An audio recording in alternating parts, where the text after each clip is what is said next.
بسم الله الرحمن الرحيم. ألف لام ميم. تلك آيات الكتاب الحكيم، هدى ورحمة للمحسنين الذين يقيمون الصلاة ويؤتون الزكاة وهم بالآخرة هم يوقنون. أولئك على هدى من ربهم وأولئك هم المفلحون. ومن الناس من يشتري لهو الحديث ليضل عن سبيل الله بغير علم ويتخذها هزوا، أولئك لهم عذاب مهين. وإذا تتلى عليه آياتنا ولى مستكبرا كأن لم يسمعها كأن في أذنيه وقرا، فبشره بعذاب أليم. إن الذين آمنوا وعملوا الصالحات لهم جنات النعيم خالدين فيها، وعد الله حقا وهو العزيز الحكيم.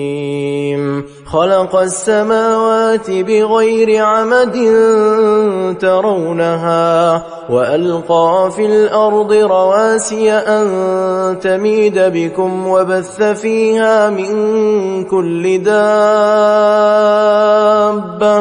وأنزلنا من السماء ماء فأنبتنا فيها من كل زوج كريم. هذا خلق الله فأروني ماذا خلق الذين من دونه، بل الظالمون في ضلال مبين. ولقد آتينا لقمان الحكمة أن اشكر لله، ومن يشكر فإنما يشكر لنفسه، ومن كفر فإن الله غني حميد. وإذ قال لقمان لابنه وهو يعظه يا بني لا تشرك بالله إن الشرك لظلم عظيم. ووصينا الإنسان بوالديه حملته أمه وهنا على وهن وفصاله في عامين أن اشكر لي ولوالديك إلي المصير. وإن جاهداك على أن تشرك بي ما ليس لك به علم فلا تطعهما، وصاحبهما في الدنيا معروفا، واتبع سبيل من أناب إلي، ثم إلي مرجعكم فأنبئكم بما كنتم تعملون. يا بني إنها إن تك مثقال حبة من خردل فتكن في صخرة أو في السماوات أو في الأرض يأت بها الله، إن الله لطيف خبير. يا بني أقم الصلاة وأمر بالمعروف وانه عن المنكر واصبر على ما أصابك، إن ذلك من عزم الأمور.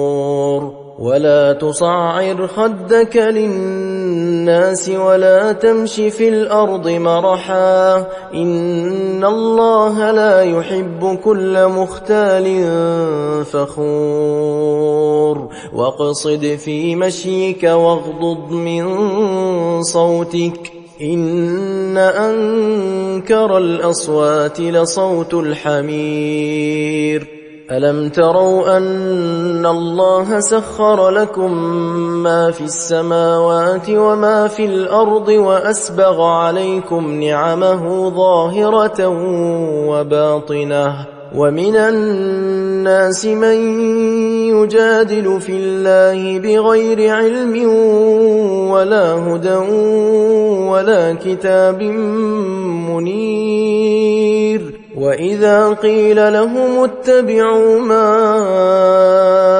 أنزل الله قالوا بل نتبع ما وجدنا عليه آباءنا أولو كان الشيطان يدعوهم إلى عذاب السعير ومن يسلم وجهه إلى الله وهو محسن فقد استمسك بالعروة الوثقى وإلى الله عاقبة الأمور ومن كفر فلا يحزنك كفره إلينا مرجعهم فننبئهم بما عملوا إن الله عليم بذات الصدور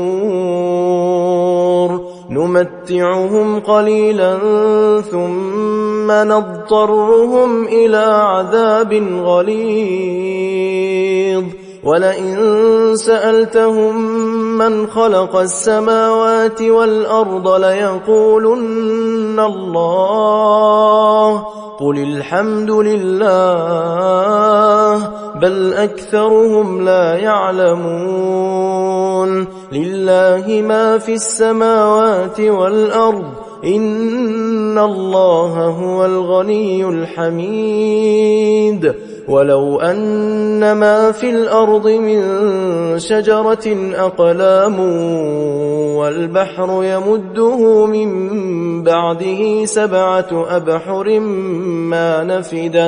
ما نفدت كلمات الله إن الله عزيز حكيم ما خلقكم ولا بعثكم إلا كنفس واحدة إن الله سميع بصير ألم تر أن الله يولج الليل في النهار ويولج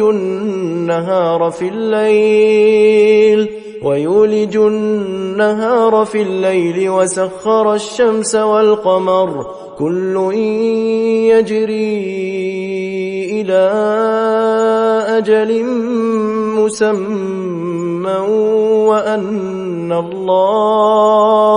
وأن الله بما تعملون خبير ذلك بأن الله هو الحق وأن ما يدعون من دونه الباطل وأن الله هو العلي الكبير ألم تر أن الفلك تجري في البحر بنعمة الله ليريكم من آياته إن في ذلك لآيات لكل صبار شكور وإذا غشيهم موج كالظلل دعوا الله مخلصين له الدين فلما نجاهم إلى البر فمنهم مقتصد وما يجحد بآياتنا إلا كل ختار كفور يا أيها الناس اتقوا ربكم واخشوا يوما لا يجزي والد عن ولده ولا مولود هو جاز عن والده شيئا إن وعد الله حق فلا تغرنكم الحياة الدنيا ولا يغرنكم بالله الغرور. إن الله عنده علم الساعة وينزل الغيث ويعلم ما في الأرحام وما تدري نفس ماذا تكسب غدا وما تدري نفس بأي أرض تموت إن الله عليم خبير.